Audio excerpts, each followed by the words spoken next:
wonderful edition of Schu Time in the Morning with Mitch. We're here getting knowledge in your dome, in the kitchen, talking nutrition. Last time we talked about serving size. Now we're going to talk about the dreaded sugars. Here's the deal. Sugar comes in all forms and types. You got to be careful because sometimes on that ingredients list, they label 5 or 6 different types of sugar to make you think there's not a lot of sugar, but it's all sugar. For instance, you see corn syrup. That's sugar. High fructose corn syrup. That's an even worse kind of sugar. Beet syrup. That's sugar. You see dextrin, maltodextrin, sugar and sugar, fructose, glucose, sugar. All kinds of sugar. Reminds me of the Archies. Sugar, sugar, dun, dun, dun, dun, dun, dun. Oh, honey, dun, dun, dun, dun, dun, dun. You are my... Oh, sorry, I'm out of line here. Go. Candy girl! And you got me wanting you. All right, here's the deal. Sugar all over the place. On the nutrition label, under carbohydrates, you will see sugars listed. Now, how much sugar is exactly in what? You got to be careful. So, we're going to give you a visual representation as best we can. Now, starting with some household items. Water. You got 1 liter of water here. How much sugar is in it? None. Not 1 drop. No sugar. Nothing to worry about. But we got a list of items here that do have a fair amount of sugar in it. Okay? And we're going to start going down the list here and go right down so you can see. Okay? A bowl of Cocoa Pebbles. I don't know if you like Cocoa Pebbles. I like Cinnamon Toast Crunch. I also like Cocoa Pebbles, but prefer, as I get older, less sugar is key. And let's see if we can get it here. 6 grams of sugar. A little less than that. All right, there you go. 6 grams of the sugar. All right. Now, what else do we got here? We have a bagel. It's not that much. It's 8 grams of sugar.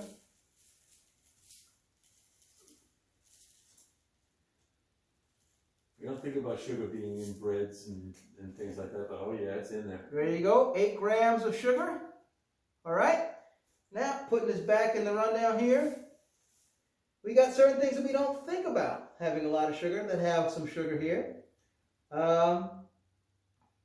Where is that? All right, here we have, well, okay, let's do it just because. I know you guys are going to make fun of me for it. Swedish fish!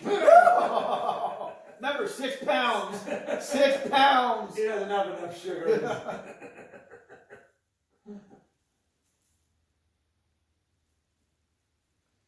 23 grams of sugar in a Swedish fish. How many fish are in that 23 grams? Oh, probably about 8. 8. How many were in that 6 pounds, Mr. Probably about 800, my friends. All right, let's go back to the list here.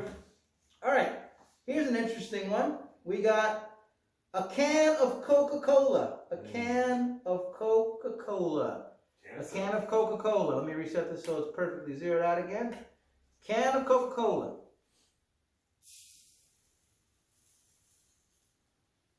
Look at that. Look at that sugar. Look at that sugar. 39 grams. Unbelievable. For a can. That's a can. Oh, you're fancy, huh? Well, let's go to the bottle, the little 1-serving bottle that you get there, the 16 ounce or whatever it is.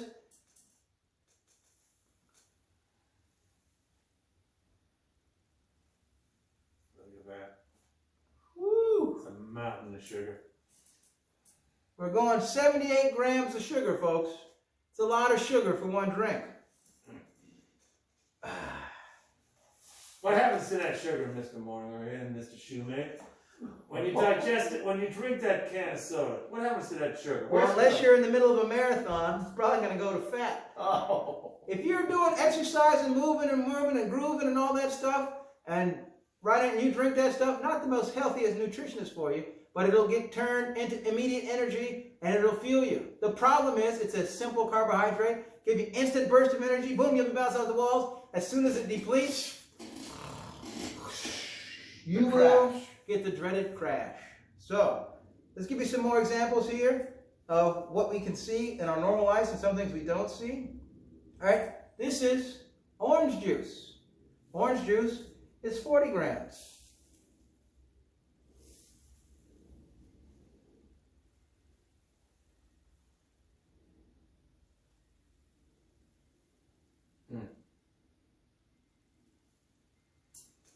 There you go.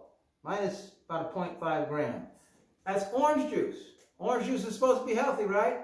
Well, you know, if you get the scrunchy freeze from the fruit and it has the fiber and stuff, yes. But that processed stuff that they sell, forget about it. And don't get me started on Sunny Delight and all that other stuff like that. 10%? Forget about it. Forget about it. All right, let's see. We got, here's a big one.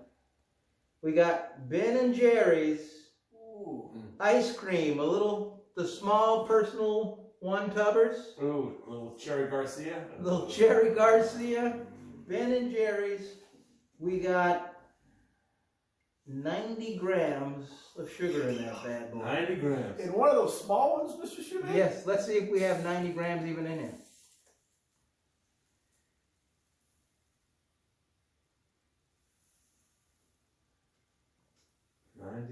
Look at that.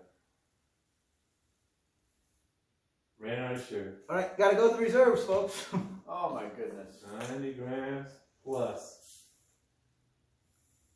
There we go. Yeah. There we go. 90 grams of sugar. So, the point being, we got to be mindful of these things. Very mindful of what we're eating sugar-wise. And sugar is detrimental to our body. All right? Now, we'll talk about types of sugar in just 1 second. But I want you to be mindful of a few things. This one I thought was pretty interesting. Where's my thing there? Is there any nutritional value in sugar? There is in natural sugars, but that's because natural sugars comes with natural fibers with it, especially in like the forms of fruit and glucose. Right, and orange. So, I wrote it down. Where is it? Oh, here we go. We got two more things all running here. All right. A Jamba Juice here. This is a Jamba Juice, like a razzmatazz, the medium-sized one. All right, this is 64 grams.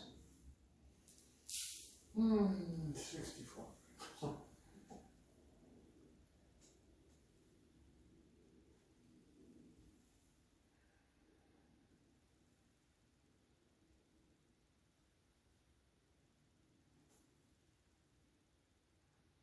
Is he still pouring? There you go. 64 grams. All right. And here's a humdinger of a one. Here is a humdinger of a one. Ladies and gentlemen, I'm going to pour this here before I tell you what it is.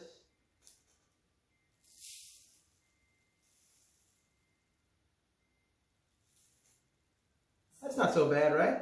Yeah, that's good. 8 grams. Not so bad. That's 1 Oreo. What? That's 1 Oreo, folks.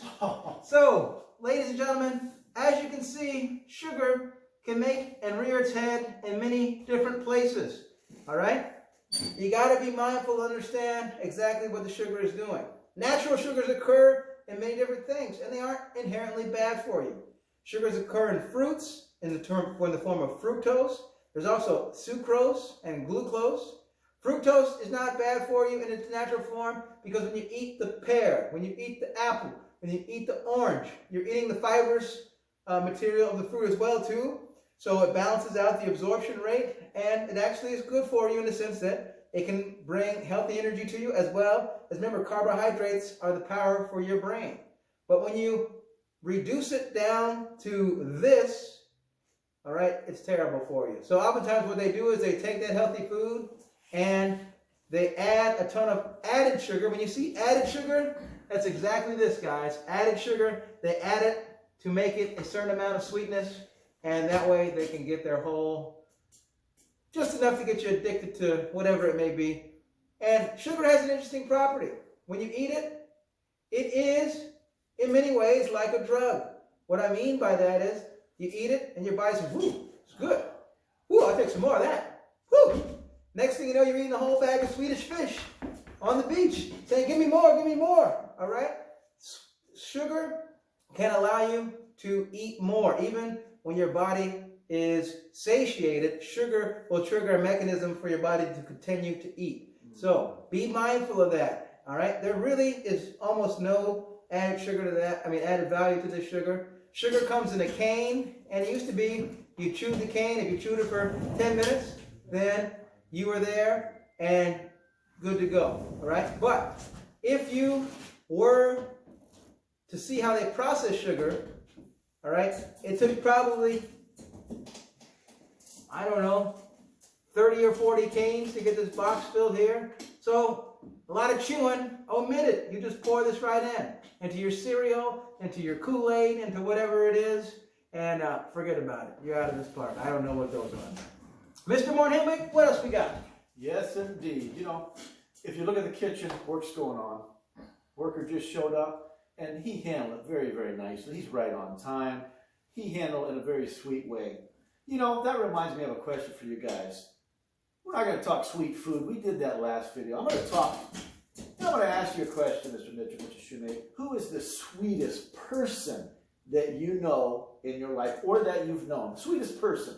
Oh, it's got to be the woman I live with. It's Chris Mitchell. Oh, Chris! I hope you're watching this video, honey. Yeah. I love you. Woo! Oh, we'll make sure she sees this video. Mr. Oh, Schu, sweetest person you've ever met? You know, I've come across a lot of sweet people, colleagues, even students, and, people in my life, but I gotta say there's no one sweeter than my own grandmother.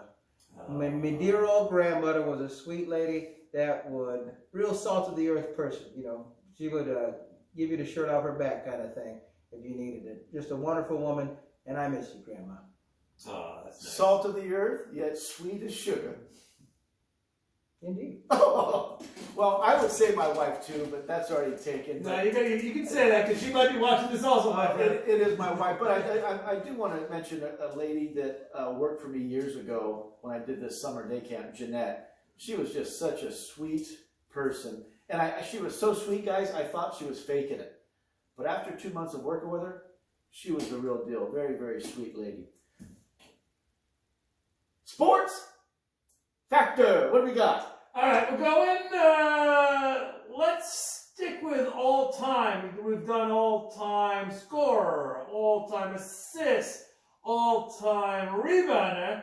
How about most valuable player? Who's got the all-time most MVP? Nice. On the basketball. Good question. Jolly Geographer. Hey now, Jolly Man. Now, did you get the question from last time? It's those weird old people in Cincinnati, Ohio. They eat Cincinnati-style chili, and they put noodles all in it. It kind of looks like spaghetti, but they don't put marinara sauce. It's chili on top of noodles. It really doesn't taste that good, but don't tell anyone from Cincinnati yet. All right. Question we have here. You guys may have been to this city, many of you. What is the artichoke capital of the world? Ooh, good question. Hey, guys, when potatoes have babies, what are the babies called? What's that? Tater tots. Oh! Tater tots! I love it. All right, quick principle for you. If it's worth doing, it's worth doing right. And I got to go with the obvious example, guys. Look at this kitchen. If you go back and just glance at the last 3-4 videos we've done, it's been in this kitchen. These guys are doing this right. I mean, it doesn't look the best, but if you go back to a couple of videos ago, you saw cracks in the walls. There's still a few they haven't filled in, but this place is looking good. You know, if it's worth doing, it's worth doing right. If you're going to do it, you might as well do it right. If it's worth doing, it's worth doing right. Slide to the right. Slide to the left. Slide to the right. Slide to the left. Slide to the right. Slide to the left. Slide to the left. Whoa! What's going on here? What are we doing here? Well, we're still building healthy relationships. And what's the purpose of Bret Hart? HR squared. Honesty, respect, responsibility. Ladies and gentlemen, we know sugar is sweet, but it can be sweetly sneaking into your diet and mess you up. So make sure you understand how that dynamic works. And continue to be a little bit better today than you were yesterday. Keep on pushing.